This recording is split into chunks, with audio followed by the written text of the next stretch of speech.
Voy a continuar mi sermón que trata de la vida de José el soñador, que le llamo yo también inmigrante. Él era un inmigrante forzado. Como ya dije la semana pasada y he tratado de explicar, la Biblia fue escrita por inmigrantes fuera de su propia tierra. Todo el libro de Moisés, o sea, Génesis, Éxodo, Levítico, Número, Deuteronomio, el Pentateuco, fue escrita fuera de la tierra de Canaán. Pablo escribió todos sus libros fuera de la tierra de Israel. Entonces la mayoría de ellos tenían una visión de una persona que vivía fuera de su casa, una situación de inmigrantes. Y tiene esa perspectiva, todos quieren regresar a su casa, aunque el principio de todo, y después vamos a hablar un poco de eso, es que al final de cuentas dice Primera de Pedro que todos somos extranjeros y extranjeros cruzando por esta tierra. No somos de aquí, no nos vamos a quedar en este mundo, solamente vamos de paso. Vamos a dos direcciones, con Dios o sin Dios. Y hay un mapa que te dice dónde escoger el lugar correcto. El mapa es alguien que dijo: yo soy el camino, la verdad y la vida. El camino es Cristo, nada más. Algunos pueden decir: pero yo tengo mi santito por ahí o mi virgencita por acá. Esos no son caminos. El único camino que lleva a Dios es Jesucristo, porque Él dijo: yo soy el único camino. No dijo: soy uno de los muchos caminos, dijo: yo soy el camino. Entonces, la idea de que salimos del paraíso y queremos regresar a Él, esa es una idea que está en la Biblia continuamente. Y este hombre José es un ejemplo de esto que experimentó como ser humano, buscando también de alguna manera encontrar la paz con Dios. Y ya dije que José creció como un hijo favorito, de 12 él era el favorito, y como era favorito sus hermanos lo vendieron. Los 10 de ellos, no los 11, porque el otro era muy pequeño, Benjamín se llamaba, ahorita voy a hablar un poquito más de él. Dije que también fue a Egipto, lo vendieron, los mercantes que pasaban por ahí llegaron a Egipto y en Egipto lo vendieron en la casa de un hombre llamado Potifar. Ahí el hombre pues no lo trató bien ni mal, solamente lo trató como esclavo, pero con las habilidades que tenía. En un momento dado de la historia dice la Biblia que él se encargaba de toda su casa, era un excelente administrador. Obviamente le ayudaba también a su papá cuando era pequeño, ayudaba en tener un control de la administración de lo que tenían encima de todos sus hijos. Y después de eso fue calumniado, fue puesto en la cárcel, y en la cárcel también lo encontramos, primero empezando como un prisionero normal, pero con la capacidad que tenía fue encargándose de la cárcel completa. Y uno de los pasajes interesantes que me llamó la atención leyendo su historia es que llegó a esa cárcel un hombre llamado, un oficiante. El oficio que él tenía era panadero y el otro era el copero del faraón, ¿sí? Y dice en la Biblia, ese pasaje que me llamó la atención, y José le servía. O sea que aún dentro de su esclavitud, él servía a las personas que le ponían él enfrente de él. Y esa es una actitud que realmente necesitamos en cualquiera de nosotros. Cuando tú tienes un trabajo y en ese trabajo estás continuamente sirviendo, te voy a asegurar que muy pronto te van a aumentar el salario. Y te voy a asegurar que te van a subir también de posición. No te van a dejar en la misma posición, porque una persona que sirve, donde quiera sirve, y sirve para todo. Aún en la iglesia necesitamos servidores. Y si tú sirves en la iglesia, también se van a dar cuenta los demás de que tú eres una persona en la que se puede confiar, y te van a dejar a cargo de diferentes actividades, ministerios y aún llamados para que un día también tus hijos puedan ser también personas que están involucrados sirviendo a Dios de tiempo completo aún. ¿Sí? Pero no es la historia de hoy esto que estoy comentando. José, lo encontramos en la cárcel, revela los sueños de dos hombres. Esos hombres, uno se cumple lo que les dice a ellos, uno dice tú te vas a morir, el otro dice tú vas a regresar a la posición de copero, y pues, sucedió así, lo pusieron después. Después de eso el copero fue y se quedó con su posición de copero. Entonces después de 2 años que pasaron, el faraón tiene un sueño, no saben qué significaba ese sueño, y el copero dice, yo reconozco a un hombre, allí en la cárcel lo conocí, él es un joven que el Espíritu de Dios está en él, y es ahí donde por primera vez se menciona que el Espíritu de Dios está en la vida de alguien. Y decía, ese hombre lo reconocemos como alguien espiritual que Dios habla con él, y él te puede decir qué significa tu sueño. Entonces lo mandan a llamar a él y le dice lo que había soñado. Les recuerdan que había soñado a 2 vacas gordas, 7 vacas gordas que salían del río Nilo, y luego 7 vacas flacas, que las flacas se comieron a las gordas, y luego después el siguiente sueño fue espigas muy bonitas, grandes, rebosantes, y luego otras 7 espigas que estaban incompletas. Déjenme ver, me parece que está sonando algo aquí. Vamos a ver si lo puedo componer ese sonido. Sí, ok, yo creo que está mejor. Esas 7 espigas, y las 7 espigas flacas derriban a las 7 espigas gordas, y dice José, tu sueño significa que van a venir 7 años de mucha abundancia como nunca ha habido, y después de los 7 años va a haber 7 años de mucha escasez como también nunca ha habido. Y esa era la interpretación del sueño, como yo dije. Pero dentro de esa interpretación, él añade de su propia iniciativa, o quizá también Dios le haya revelado eso, pero creo que como era un administrador, mira, con eso que va a pasar de 7 años de mucha abundancia y 7 años de mucha escasez, yo te voy a recomendar que pongas a una persona a cargo de todos esos 7 años de abundancia para que recolecte granos, y la tierra tenga bastante en la bodega para cuando vengan los días de vacas flacas o los días difíciles, ustedes pueden tener comida para alimentar a los demás y puedan sobrepasar esos 7 años. O sea que eso no fue parte de la revelación del sueño, eso fue lo que le dijo. Y el faraón reconoce en este varón sabiduría y dice, pues no hay nadie mejor que tú vas a ser el que vas a estar a cargo de todo. Nada más yo voy a estar encima de ti. Le da el anillo, le da un collar, le da también ropa lino fino, y lo viste diferente a como estaba en la cárcel. De la pobreza pasó a la riqueza, y todo porque él servía. Y después de eso, un pasaje que me gustaría también leer está en Génesis 41 a 47, me parece que es 47, dice, en aquellos 7 años de abundancia, la tierra produjo a montones, y él reunió todo el alimento de los 7 años de abundancia que hubo en la tierra de Egipto, y guardó alimento en las ciudades, poniendo en cada ciudad el alimento del campo de sus alrededores. Recogió José trigo como arena del mar, mucha en extremo, hasta no poderse contar, porque no tenía número. O sea, 7 años donde él estuvo trabajando duro. Y haciendo un poquito de cuentas, él tenía 17 años cuando fue mandado preso.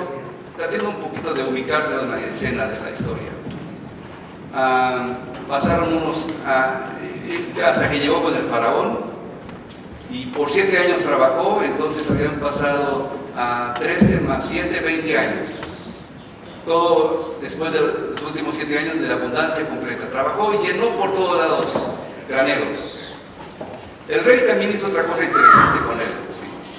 Le dio una esposa egipcia. Aunque quiero decir que esta fotografía que tomé del internet no le hace justicia a lo que realmente era su esposa. Porque aunque nosotros tenemos la tendencia de ver a personas hermosas más blancas, no necesariamente era así. La gente egipcia es más oscura, más morena. Entonces vean así, pero nada más morenita. ¿Sí? Y en lugar de los pelos así todos lisos, a lo mejor eran todos chinos, rizados. Entonces, nada más en la fotografía es lo que me he dado cuenta de eso. ponemos a nuestros héroes como nos gustaría verlos, pensando en nuestros conceptos de belleza, pero era morenita y era con pelo rizado, y no significa que estuviera más fea, simplemente no era blanca. ¿Sí? Le dio el faraón una mujer, y esa mujer era la hija de un sacerdote. Los sacerdotes en aquel tiempo, de Egipto, no nada más eran la parte religiosa de la cultura, sino también la parte cultural y científica de la cultura. Ellos se dedicaban a estudiar las estrellas, estudiar el trabajo de la tierra, estudiar matemáticas, estudiar ciencias. Eran científicos las personas. Y José pasó de ser un hombre de la cárcel, esclavo, solamente un administrador en la cárcel, a ser uno del linaje de las personas más influyentes en todo Egipto. Y esta mujer le da 2 hijos. Y es importante esto que te digo porque esos 2 hijos se mencionan como parte de las 12 tribus de Israel. Porque tenía 12 hijos, como ya te he dicho antes, 12 hijos, Jacob.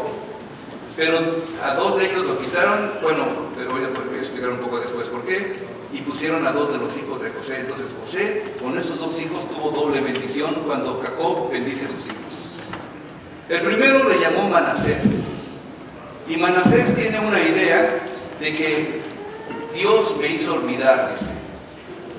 Todas las tribulaciones que pasé, todas las dificultades que pasé, todas las situaciones de que mis hermanos me vendieron, de que no me querían, de que esa mujer me acusó de que yo la estaba intentando violar y yo no hice nada de eso, y toda esa cosa que pasó en el pasado, dice, ya lo olvidé, ahora hay tiempos de bendición. Y el segundo nombre de esa persona, la primera es Manasés, el primero, el mayor de ellos. El segundo le llama Efraín. Y Efraín tiene una idea de fructificar. Ahora Dios me ha bendecido, vean cómo Dios me ha tratado, vean lo que tengo ahora, vean que Dios ha bendecido mi vida. Entonces Manasés dijo, Dios ya me hizo olvidar. Segundo dijo, Efraín, Dios me ha prosperado. Y es que en la vida del hombre uno tiene que pasar la página y apreciar lo que está enfrente de ti. Recuerdo de la historia de un hombre, él era, me parece que era camboyano, ¿sí? Que le preguntaba su estatus. Bueno, algunas veces llegábamos a eso, a preguntar su estatus legal, y decía, yo soy refugiado, ¿sí? Tengo asilo político y soy refugiado. Y yo saqué un artículo que hablaba de refugiados y decía, si a alguien ya se le ha dado la ciudadanía en el país donde ha llegado, ya no es más refugiado, ahora es ciudadano del país donde está, ya no puede llamarse refugiado. Le dije, mira, amigo, hermano, yo aprecio lo que dices que eres refugiado, pero lee esto. ¿Sí? Y dice, ay caramba, ya no soy refugiado, ahora soy ciudadano americano. ¿Sí? Se sintió diferente el hombre. No tienes que seguir pensando con algo que ya pasó, traerlo al presente y vivir con eso que ya pasó. ¿Sí? Ese hombre entonces tuvo esos 2 hijos. Y después entramos en la historia. Recuerdan que la semana pasada les dije que sus hermanos vinieron de Canaán pidiendo pan, buscando, porque en Egipto había mucho pan. Ellos habían llenado las bodegas de pan, de trigo, de semillas, de todo tipo de alimento. Y las demás no sabían de eso que iba a pasar, entonces recibieron la bendición, pero cuando llegaron los días difíciles, los otros países no tenían dinero. ¿Sí? Llegaron a 10 hermanos, solamente 10 hermanos, no los 11. El menor, el papá no lo dejó venir. El menor era el hermano carnal de José. Es medio complicado todo esto que estoy diciendo porque dices, ¿es su hermano o no es su hermano? Bueno, él era el único, dos hijos, los 2 menores, habían sido de la mujer que Jacob amaba. Los otros habían sido, 6 de ellos habían sido de la segunda mujer que él amaba, y los otros 4 habían sido de esclavas de las 2 primeras. Entonces es todo un revolujo, pero los 2 hijos favoritos, José, él estaba ahí, y Benjamín, su papá no lo dejó venir, porque decía, ya me quitaron a mi hijo favorito, no quiero que me quiten a mi segundo hijo favorito, y lo dejó ahí. Mandó nada más a los 10. Yo dije que los 10 se reencuentran con José, y todos se hincan delante de él, pero les dije que, bueno, no, eso no lo dije, lo digo ahora, Eso no era el cumplimiento del sueño de José todavía, porque él vio 11 hermanos o 11 racimos inclinándose ante él, que era el 12. Eran nada más 10 ahí. Faltaba uno. ¿Cómo llegó el uno después a ser, para que pusieran los 11 completos? Bueno, esa es la historia. Allí llegan los hermanos, él los acusa de espías, pero todo, después voy a leer el pasaje donde dice, con traductor, él hablándoles en egipcio. Él inmediatamente reconoció a sus hermanos, pero sus hermanos no lo reconocieron a él, ¿sí? Obviamente, ellos estaban todos barbudos, todos ropa larga y oscura y quizás sucia por el camino, y José lo vemos diferente. Lo más probable es que estaba todo pelón, con los ojos pintados, con una túnica bonita y hablando en egipcio. ¿Cómo van a pensar que era su hermano ese? Lo ven a él y empieza la historia, que es lo que tratamos aquí. ¿Sí? Solo 10 hermanos. Los amenazó, les dijo, bueno, le preguntó usted, dígame su historia, y dice, pues nosotros somos 12 hermanos. El menor está con mi papá y el siguiente no sabemos dónde está. O sea, sí sabían dónde había estado, dónde lo mandaron ellos, solamente que no sabían obviamente dónde estaban. ¿Sí? Y venimos a comprar granos. Y él dice, no, ustedes son espías, vienen a robarnos lo que los egipcios hemos guardado. No, no somos espías. Dice, bueno, si es verdad lo que dicen, se van a quedar 9 de ustedes, y uno de ustedes va a ir por el hermano y van a traerlo, y si es que es verdad, el hermano menor va a traerlo para acá para que yo lo conozca. Y ellos dicen, no, pues mi papá no lo va a dejar venir, no podemos, se empiezan a excusar, y él a la cárcel, los mata a las cárceles, 3 días allí en la cárcel.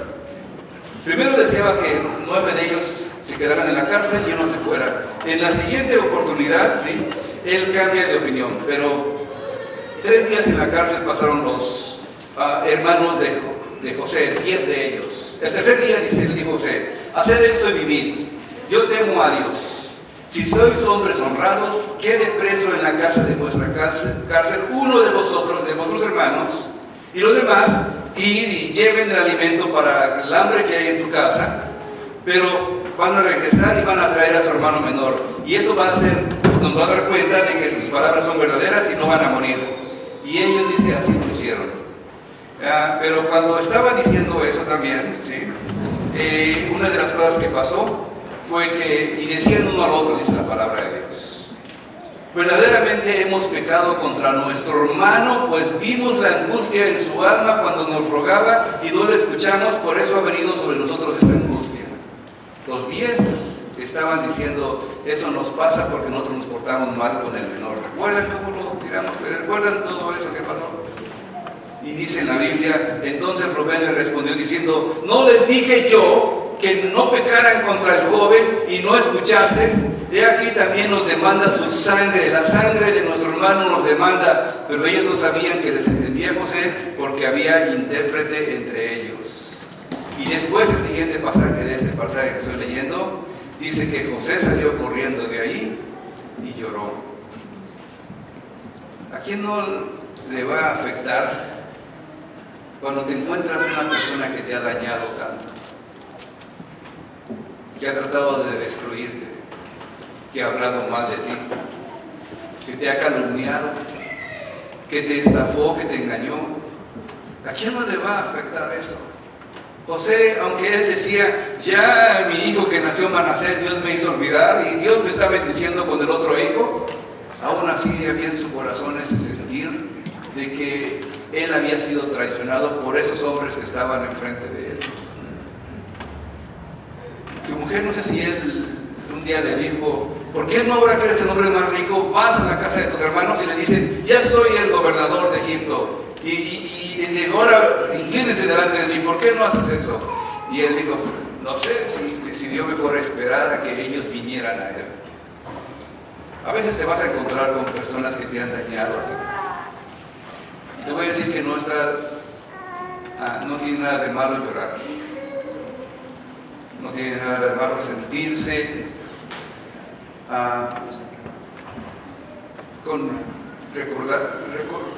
con memorias de lo que hicieron contra ti. No tiene nada de malo. Este hombre lloró, así como Jesús lloró. Y algunos dicen, pero los hombres no lloran, ¿sí? Somos bien machos. Los hombres también pueden llorar según esta historia, y lo vamos a encontrar a José llorando mínimo 3 o 4 veces en estas historias que os voy a contar. La primera vez, y José salió corriendo y lloró. ¿Sí? Y luego dice la Biblia que regresó con ellos. Se lavó la cara, se pintó de nuevo y regresó. Y les dijo, bueno, uno de ustedes solamente se va a quedar y los demás se van a ir. Dice, uno de ustedes se va a quedar. Y los demás se fueron, con sus costales ya llenos de semilla que José les había regalado, nos había vendido a sus hermanos. Vendido porque ellos fueron a comprar. Y déjame decirte que al que dejó ahí en la cárcel se llamaba Simeón, que era el segundo hijo de Jacob. Rubén era el que estaba intercediendo. El segundo hijo fue el que dejó. Y es que regularmente, cuando en una pandilla o una ganga hay personas que se dedican a la maldad, regularmente hay uno que hace más mal que los demás, uno que los maneja, uno que les motiva a que hagan la maldad. Y José identificó a Simeón como el que le había hecho más mal. A lo mejor los otros hermanos no querían matarlo, Rubén no quería matarlo.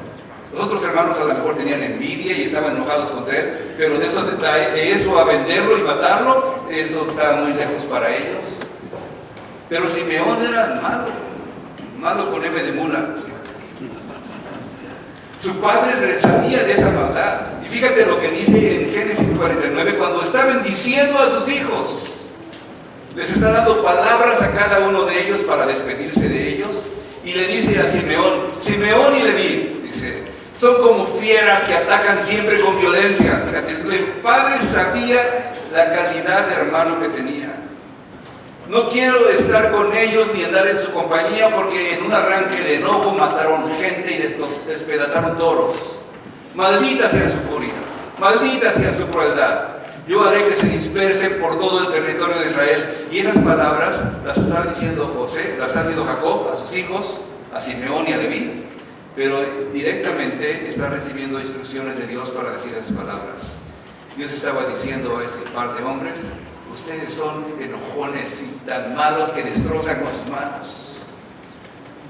Y lo interesante de todo es que el nombre de Simeón viene de una palabra hebrea que tiene que estar relacionada con una palabra que dice Shema Israel. Shema es como Shimeón. De ahí sale esa palabra. Y esa Shema Israel es, hoy repiten los judíos una vez mínimo, una vez al día. Shema Israel, Jehová nuestro Dios, Jehová uno es. Y amarás al Señor tu Dios con todo tu corazón, con toda tu alma y con todas tus fuerzas. Shema Israel, escucha Israel, oye Israel. Y al que meten a la cárcel es al que debería estar oyendo a Dios. Y aquí tengo un punto interesante. El día de hoy parece que nadie quiere escuchar. ¿Quién oye este mensaje del Evangelio de Jesucristo? ¿Quién oye este mensaje de paz en la tierra a los hombres de buena voluntad? Muchos de los que conocemos hacen violencia, se dedican a vender drogas, a dispersarlas por las ciudades, a utilizarlas en los callejones. He regañado un par de drogadictos que están al lado de mi oficina y tengo vista al callejón ese de al lado y se llena todos los días de drogadictos. Y a veces están haciendo tan mal que tengo que salir. ¡Hey, estás en una iglesia! ¿Qué te pasa? Les digo. No, disculpe, sorry, ya se van por ahí. ¿Sí?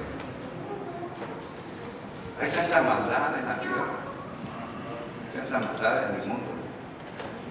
Pero hoy Dios pide que el oído se vuelva a abrir y vuelvas a tener fe. Pide que en tu oído escuche la obediencia. Cuando dice la palabra, oye Israel, o oye la instrucción de tus padres, oye, escucha. Y cuando dice eso en el libro de Proverbios, cuando dice la palabra oye o escucha, no es nada más oye con los oídos, significa obedece. En la Biblia, en el Antiguo Testamento, no vas a encontrar tanto la palabra obedece, sino vas a escuchar la palabra oye. Y cuando dice oye, significa obedece. Oye Israel, obedece Israel. Pon instrucción, pon oído a la instrucción de tus padres. Escucha a los ancianos. Escucha a aquellos que te desean el bien. Pero ¿qué hace el marido? El marido dice, pues no, voy a seguir con mi alcohol porque yo no quiero escucharte. ¿Sí? Y el hijo dice, no, yo voy a seguir con mis amigos porque yo no quiero escucharte, mamá. Y el esposo dice, no, yo quiero seguir yendo a jugar fútbol y la familia que se quede al lado porque no quiere escucharte, mujer. Y la mujer dice también, yo no quiero escucharte, hombre. Y parece que estamos con un problema de escuchar el día de hoy. Quiere Dios que abramos nuestros oídos para equilibrar nuestra vida. Hoy Dios te pide el oído porque si logra que este mensaje llegue a tu vida, seguramente va a cambiar tu carácter, va a cambiar la codicia, la envidia y todo lo que el hombre tiene va a cambiar. Hay oídos enfermos que no quieren oír porque dicen no me conviene si escucho. Estaban hablando hace rato con unos varones que estaba platicando con ellos de la luz. Que Dios es luz. Y dice en el libro de Juan, el libro de Juan capítulo 3. Y esta es la condenación del mundo. Que la luz vino al mundo, Cristo es la luz. Y los hombres amaron más las tinieblas que la luz porque sus obras eran malas. ¿Por qué la gente no quiere arrepentirse? ¿Por qué no quieren oír? Porque sus obras son malas. ¿Y a quién le gusta que le digan las cosas malas que uno hace?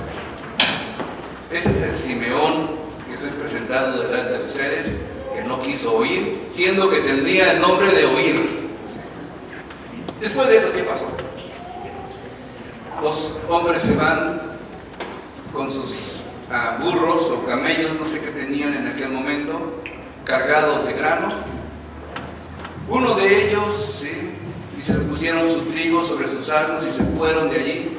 Pero abriendo uno de ellos su saco para darle de comer a su asno, su burro, en el mesón vio su dinero que estaba en la boca del costal y dijo a sus hermanos, mi dinero se me ha devuelto y helo aquí en mi saco. Entonces se les sobresaltó el corazón y espantados dijeron del uno al otro, ¿qué es esto que nos has hecho Dios? ¿Qué es esto que nos ha hecho Dios? Yo no sé si a este hombre, no dice la Biblia quién fue el que vio eso.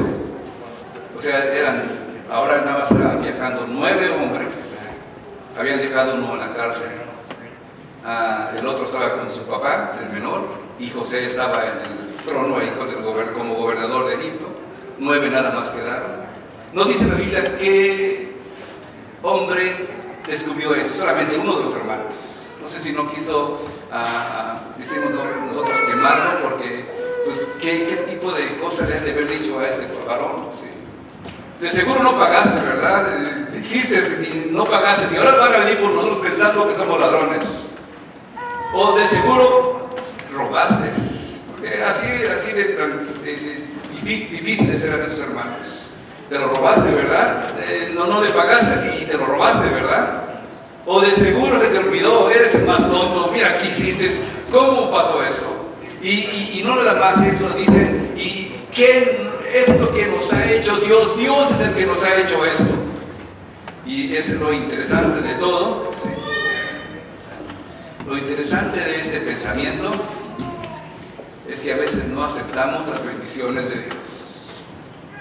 Le echaban la culpa a Dios de haberles bendecido y no se dan cuenta que la bendición es una bendición, es algo para alegrarse. Dios nos bendijo, gloria a Dios por eso.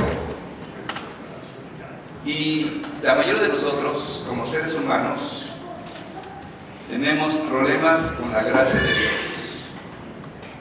Si alguien me dice, o yo digo, yo voy al cielo, van a decir, ¿cuánto has pagado? ¿Cuánto te costó el ticket? ¿Qué has hecho para merecerlo? ¿Qué tienes tú para dar para que Dios te diga, ven conmigo, hijo mío? Y la mayoría queremos que nos cueste para poder nosotros decir, estoy yendo al cielo porque me está costando. Y no nos damos cuenta que la gracia de Dios es un simple regalo. Jesucristo dio su vida por nosotros. ¿Cuánto tienes que pagar por que Dios te perdone tus pecados? ¿Qué tienes que hacer para que Dios te perdone tus pecados y tú puedas vivir una vida diferente? Y estos hombres, Dios les estaba bendiciendo con esa bendición y estaban quejándose de que les había llegado eso porque ahora no sabían qué hacer. Obviamente lo más obvio sería que regresaran y dijeran, nos equivocamos, aquí está el dinero que por equivocación o por error llegó, pero dijeron, no, vámonos mejor hasta allá con nuestro padre, y llegaron con su padre. Las pruebas se van a repetir. Y venidos a Jacob, su padre, en tierra de Canaán, le contaron todo lo que había acontecido, diciendo, aquel varón, el Señor de la tierra, nos habló ásperamente y nos trató como a espías en la tierra. Y nosotros le dijimos, somos hombres honrados, nunca fuimos espías, somos 12 hermanos, hijos de nuestro padre, uno no aparece, José, y el menor está hoy con nuestro padre, Benjamín, la tierra de Canaán. Entonces aquel varón, el Señor de la tierra, nos dijo, en esto conoceré que sois hombres honrados. Dejad conmigo a uno de vuestros hermanos, Simeón, y tomad para el hambre de vuestras casas y andad, y traedme a vuestro hermano menor para que yo sepa que no sois espías, sino hombres honrados, y así os daré a vuestro hermano y negociaréis en la tierra. Encontramos entonces que las pruebas a veces se van a repetir. Yo me imagino a los hermanos pensando, ¿qué le vamos a decir a nuestro padre porque falta un hermano de nosotros? Simeón se había quedado en la cárcel, recuerda. Y digo que es algo que tenían que decidir porque una vez pasó eso. ¿Recuerdan cuando vinieron a José y fueron con su padre a decirle, mira lo que encontramos en el campo? Le habían quitado la ropa, la habían manchado de sangre y le dijeron, reconoce si esto es de tu hijo o no. No nuestro hermano, tu hijo. No es mi hermano, es tu hijo, nada más. Reconoce si eso es de tu hijo o no. Y habían engañado a su padre. Ahora tenían la oportunidad de decir la verdad y así lo hicieron. Dijeron la verdad. Los problemas que tienes, las dificultades que tienes para decir la verdad en algunos momentos se van a repetir en tu vida. Y de ahí es donde tú vas a empezar a crecer cuando te das cuenta de que tú puedes decir la verdad, sin miedo a lo que pueda pasar. Aunque obviamente tenían miedo porque faltaban los hermanos, pero las situaciones donde tú te vas a enfrentar, la misma situación, ¿sí?, va a venir a ti otra vez y otra vez y otra vez hasta que puedas pasar esa prueba, porque Dios quiere y busca que tú puedas buscar lograr la perfección. ¿Sí? Y no solamente pasó eso, ¿sí? Y aconteció, dice la difícil que recibí la gracia, que vaciando ellos sus sacos, he aquí que en el saco de cada uno de ellos estaba atado su dinero, y viendo ellos y su padre lo atado de su dinero, tuvieron temor. Y aquí pongo una idea, cuando las bendiciones se vuelven maldiciones, tuvieron temor. Otra vez la gracia de Dios que es para todos, pero cuando nos encontramos con las bendiciones, hasta nos da miedo de decir, Dios fue el que me bendijo. Y no nos damos cuenta de que estamos a veces con temor de que, pero Dios me bendijo con un nuevo trabajo y es una bendición, pero ¿no será que me va a cobrar después más el Señor porque me está bendiciendo mucho? ¿No será que me va a venir un castigo porque una buena y una mala? ¿No será? Y nos tratamos de no disfrutar las bendiciones de Dios. Esas bendiciones, ¿sí?, cuando nosotros no podemos apreciar las bendiciones de Dios, puede ser a lo mejor por luchas contra el pecado, pero sigo fallando. ¿Y por qué Dios me bendice? ¿Qué puedo hacer para cambiar eso? Cuando tenemos falta de fe y no podemos apreciar las muchas bendiciones de Dios, nos tenemos que reconocer de alguna manera las bendiciones que Dios da y aprender sobre la gracia, permitido recibir y vivir por fe, ¿sí? ¿Qué sigo después de eso? ¿Sí? La verdad duele, la duda aflige, pero la mentira destruye. ¿Sí? Voy a analizar un poquito también otro pensamiento de esta historia. Entonces su padre Jacob les dijo, me habéis privado de mis hijos. José no aparece, ni Simeón tampoco. Y a Benjamín lo llevaréis contra mí, y a Benjamín lo llevaréis contra mí, son todas estas cosas.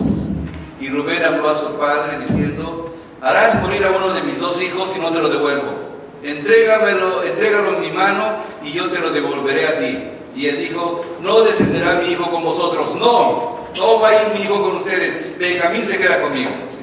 Pues su hermano ha muerto y él solo me ha quedado. Él tenía otros 10 hijos, pero hablaba de su hijo como si fuera el único que tenía. Él solo me ha quedado. Si le aconteciera algún desastre en el camino por donde vais, haréis descender mis canas con dolor hasta el Seol. ¿Sí? Aquí es interesante para mí, ¿sí?, ver que es fácil a veces echar la culpa a otras personas, aunque eso de la mentira destruye y duele y aflige. Es que ayer estaba recordando la historia de un hombre, más bien de una pareja. Tiene que ver con migración también esa historia. En Puente de Vida, en la otra iglesia que estuve pastoreando aquí en San Pablo, una mujer me pidió que si podía casar a ella con su esposo, que tenía un hijo juntos. Y obviamente, como he tratado de ayudar a las personas que tratan de arreglar su vida, es decir, con mucho gusto los casé. ¿Sí? Él se fue a visitar a su familia en Guatemala y después regresó, y cuando regresó lo agarró la migración. ¿Sí?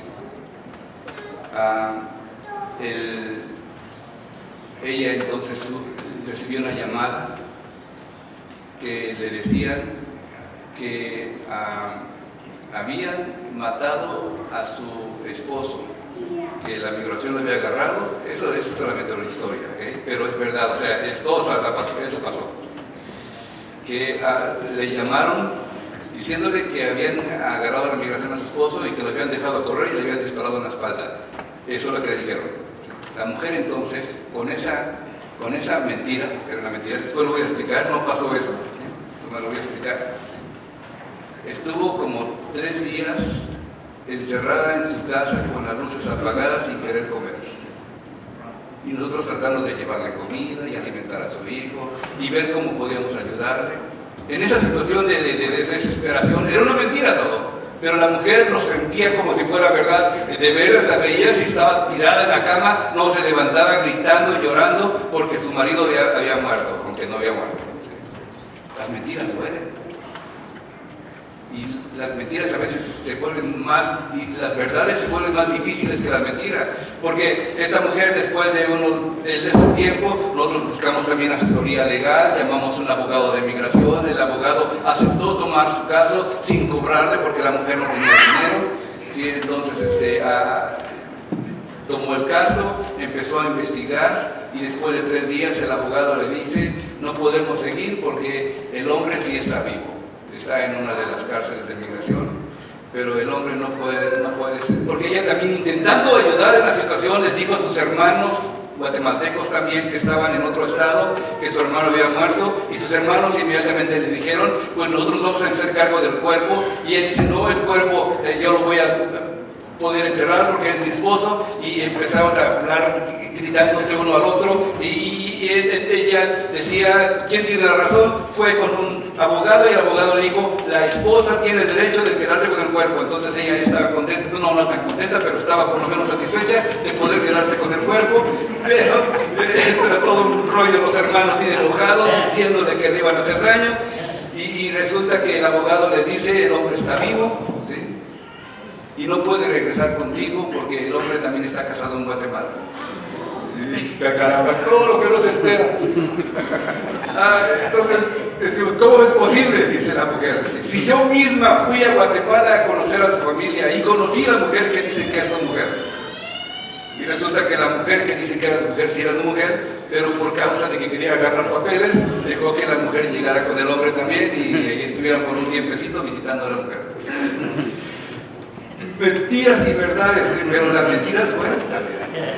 Esta mujer la vi destruida por 3 días. Y la vi más destruida cuando supo toda la verdad también, ¿no? Ya después, por vergüenza, creo que no regresó después de eso a la iglesia. Y yo también dije, ¿por qué no le pregunté si estaba casado el hombre cuando lo estaba casando? ¿No? Pero eso es algo que no se te ocurre. Pero vemos a Jacob ahora. Jacob dice, yo no dejo ir a mi hijo menor. Y la semana que entra voy a hablar un poquito acerca de José que cambia de opinión.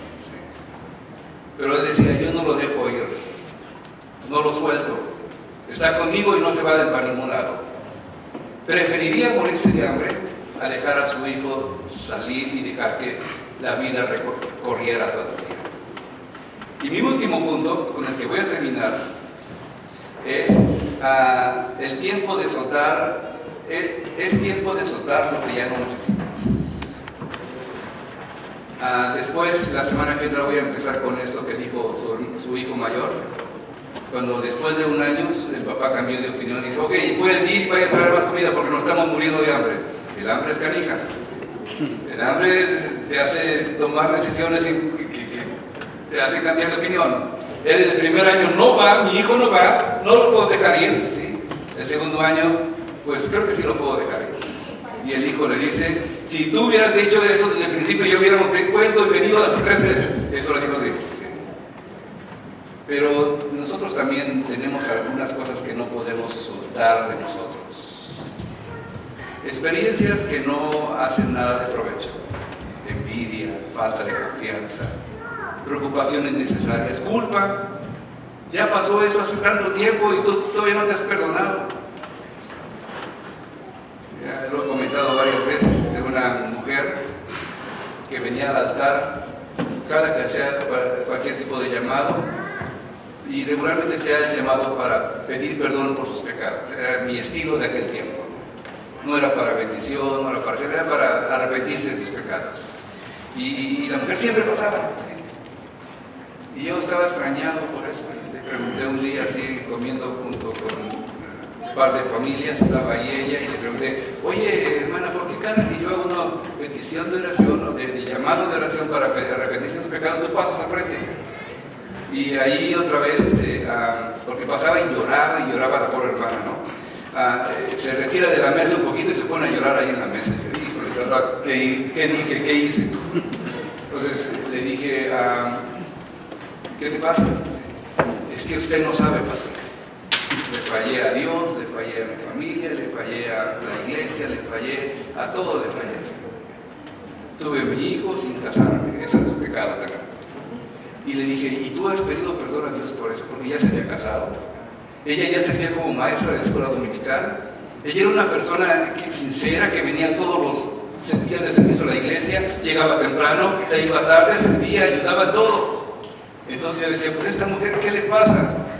Dice, sí, dice, cada que yo voy al altar pido perdón por mis pecados. Y yo le pregunté, ¿y Dios crees que te escucha? ¿Tú crees que Dios escucha? Y me responde, sí, yo creo que Dios escucha. ¿Y tú le has pedido que te perdone? Sí, cada que paso pido perdón otra vez. Y le dije, te voy a decir algo. Dios te escuchó desde la primera vez que pasaste por ahí. Ahora el problema es que Dios ya te perdonó. Ahora el problema es que si te puedes perdonar tú mismo. Y algunas veces tenemos cosas en nuestro pasado que no podemos perdonarnos. Y nos condenamos nosotros mismos. Y no podemos soltar eso porque nos tiene apachurrados, aplastados. Un árbol no se aferra a las hojas en el otoño. ¿Han visto cómo quedan los árboles pelones? Imagínate un árbol que diga, no los dejo ir a las hojas. Todas cafeces, todas oscuras, todas difíciles ahí. No tendría el siguiente año más hojas porque las hojas están ahí. Imagina a un hombre que trabaja en una barca juntando piedritas que le gustan porque colecciona piedras y metiéndolas a su barca. En determinado momento su barca ya no va a funcionar porque está llena de piedras. Para que su barca siga funcionando, tiene que botar las piedras y para que pueda seguir funcionando. Imagina un hombre que tiene un recipiente lleno y que dice, aquí no le cabe nada más porque yo ya sé todo lo que tiene que saberse. A mí no me pueden enseñar nadie nada porque yo ya sé todo. ¿Quién le va a poner un poco de luz? ¿Quién le va a poner un poco de verdad en su corazón? ¿Quién va a poder hablarle y decirle las cosas espirituales si ese hombre ya está lleno a su capacidad? ¿Por qué no soltar un poco de esas falsas ideas y esas falsas mentiras que has puesto en tu mente, influenciados por la televisión o por lo que hayas visto, y empezar a pensar una vida diferente? Una mujer que tiene un espejo y que ya está tan viejo que se rompió varias veces, y que aún así por el amor que le tiene al espejo sigue usándolo, pero cada que lo usa se lastima la mano porque le está hiriendo. ¿Y la culpa la tiene el espejo? ¿O la culpa la tiene ella, que todavía se aferra a un espejo que ya no sirve? ¿Quién tendrá la culpa ahí? ¿Cuál será nuestra situación que no podemos soltar nosotros? Jacob no podía soltar a su hijo. Era el hijo que más quería. Tenía otros 9 a su alrededor, estaban ahí con él, pero ese hijo no lo soltaba. Y por eso estaba muriéndose de hambre. ¿Qué tenemos que soltar nosotros? Eso te lo dejo de tarea para que lo resuelvas en toda la semana. ¿Qué tienes que soltar para seguir caminando en el camino de Dios? Vamos a orar. En el nombre de Jesús. Señor y Padre,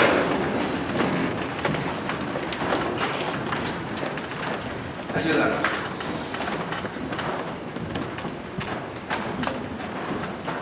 Ayúdanos a soltar lo que no tenemos que seguir cargando. Ayúdanos a reconocer tus bendiciones que nos das, Señor. No tenemos que estar viendo a ver dónde va a venir el cobro del... Hace 20 años que yo hice algo malo. Señor, si tengo que pedirle perdón a alguien, pues vamos para allá. Ayúdanos a tener fuerzas para pedir perdón.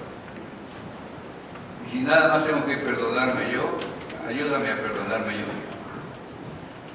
Y si necesito fuerzas para seguir caminando, ayúdame, Señor, dame fuerzas para seguir caminando. Queremos regresar a ti en todo tiempo, Señor. Tú eres el paraíso que esperamos. Tú eres el Edén al que queremos llegar. Queremos estar contigo, Señor. Limpia nuestro corazón, Señor, y permítenos recibir por fe la gracia de Jesucristo, que su sangre fue derramada para limpiar nuestros pecados. Permítenos tener fe para levantar la cabeza y decir, soy un hijo de Dios, me quiero comportar como un hijo de Dios. Soltar aquellas cosas del pasado que ya pasaron y que no tengo que traerlas al presente porque ya pasaron. Ayúdanos a voltear la hoja y ver las cosas de bendición que tú tienes para tu pueblo. Estamos en tus manos en el nombre de Cristo Jesús. Amén y amén.